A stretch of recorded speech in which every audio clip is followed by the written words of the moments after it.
जाने देना भगवान बुद्ध की सीख। घना वन था, चारों ओर शांति पसरी हुई थी। हल्की हवा पेड़ों की शाखाओं को धीरे धीरे हिला रही थी। उसी वन के एक किनारे पर एक वृद्ध सन्यासी ध्यानमग्न बैठे थे। भगवान बुद्ध। उनके पास एक छोटा बालक खड़ा था। उसकी आंखों में प्रश्नों की लपटें जल रही थी। गुरुदेव, बालक ने संकोच से पूछा, मैं जीवन में बहुत उलझन महसूस करता हूं। कभी बीते हुए समय की यादें मुझे परेशान करती हैं, तो कभी आने वाले कल का डर। मेरे मन में विचारों का कोलाहल रहता है। मैं कैसे इस उलझन से मुक्त हो सकता हूं? बुद्ध मुस्कुराए। उनकी आंखों में स्नेह था। उन्होंने पास रखे मिट्टी के कटोरे को उठाया और उसमें पानी भरा। फिर उन्होंने कटोरे में मुट्ठी भर नमक डाल दिया और धीरे से हिलाने लगे। पियो इसे, बुद्ध ने कहा।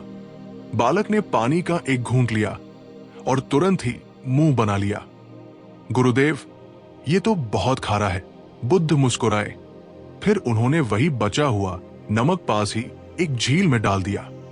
अब झील का पानी पीकर देखो। बालक ने पानी पिया और आश्चर्य से कहा, गुरुदेव, इसका तो कोई स्वाद ही नहीं है। बुद्ध ने उसकी ओर देखा और बोले, बेटा, हमारे जीवन की परेशानियां भी इस नमक की तरह हैं। यदि तुम इन्हें अपने छोटे से कटोरे की तरह अपने भीतर समेट लोगे तो वे असहनीय हो जाएंगी। लेकिन यदि तुम अपने मन को एक विशाल झील बना लोगे तो यही परेशानियां तुम्हें प्रभावित नहीं करेंगी। बालक उनकी बातों में डूब चुका था। बुद्ध ने आगे कहा, जाने देना ही वो राह है जो तुम्हें इस दर्द से मुक्त कर सकती है। तुम्हारी उलझनों की जड़ यह है कि तुम बीते हुए को पकड़े हुए हो और भविष्य को लेकर भयभीत हो। चलो, मैं तुम्हें एक और कहानी सुनाता हूं। कभी एक यात्री लंबी यात्रा पर जा रहा था। चलते चलते उसने देखा कि उसके पैरों में एक रस्सी उलझ गई है। उसने उसे निकालने की बहुत कोशिश की, लेकिन जितना वो रस्सी को खींचता उतनी ही वह और उलझ जाती। परेशान होकर उसने हार मान ली और बैठ गया। तभी वहां से एक वृद्ध व्यक्ति गुजरा। बेटा, तुम ये रस्सी सुलझाने की कोशिश क्यों कर रहे हो? वृद्ध ने पूछा। मुझे आगे जाना है, लेकिन ये उलझी हुई रस्सी मुझे रोक रही है, यात्री ने झुंझलाकर उत्तर दिया। वृद्ध व्यक्ति मुस्कुराया और कहा, इस रस्सी को छोड़ दो और देखो क्या होता है। यात्री ने हैरानी से रस्सी छोड़ दी और जैसे ही उसने ऐसा किया, रस्सी ढीली पड़ गई और गांठें अपने आप खुल गई। बुद्ध ने बालक की आंखों में झांकते हुए कहा, यही तुम्हारे जीवन की सच्चाई है। जब तुम चीजों को जबरदस्ती अपने अनुसार करने की कोशिश करते हो तो वे और उलझ जाती है, लेकिन जब तुम उन्हें स्वीकार कर लेते हो, उन्हें जाने देते हो, तो वे स्वयं हल हो जाती है। बालक अब गहरे ध्यान में था। वो समझ चुका था कि जो कुछ भी उसे परेशान कर रहा था वो उसके अपने ही मन की पकड़ थी। बुद्ध ने आगे कहा, जब तुम चीजों को जाने देना सीखते हो तो जीवन सरल हो जाता है। चिंता और तनाव मिटने लगते हैं, लेकिन इसके लिए अभ्यास की आवश्यकता है। चलो, मैं तुम्हें बताता हूं कि किन चीजों को जाने देने से तुम्हें शांति मिलेगी। 1.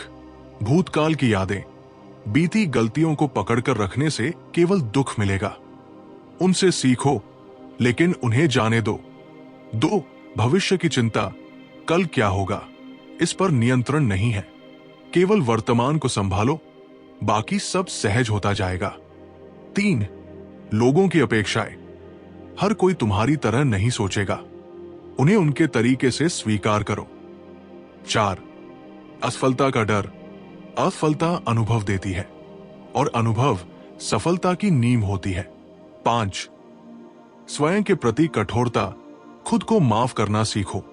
हम सभी गलतियां करते हैं, लेकिन उनसे सीखकर आगे बढ़ना ही बुद्धिमानी है। बुद्ध उठे और बालक के सिर पर हाथ रखा। याद रखना, जीवन की झील को बड़ा बनाओ, कटोरा मत बनाओ। बालक के चेहरे पर अब एक नई चमक थी। वो जान चुका था कि जाने देना ही जीवन की सच्ची शांति की कुंजी है। तो दोस्तों, क्या आप भी अपने जीवन की रस्सियों को कसकर पकड़े हुए हैं या आप उन्हें जाने देने के लिए तैयार हैं? कमेंट में बताइए कि आप आज क्या जाने देने की कोशिश करेंगे। अगर आपको यह कहानी पसंद आई तो इसे लाइक करें, शेयर करें और हमारे चैनल को सब्सक्राइब करें। धन्यवाद।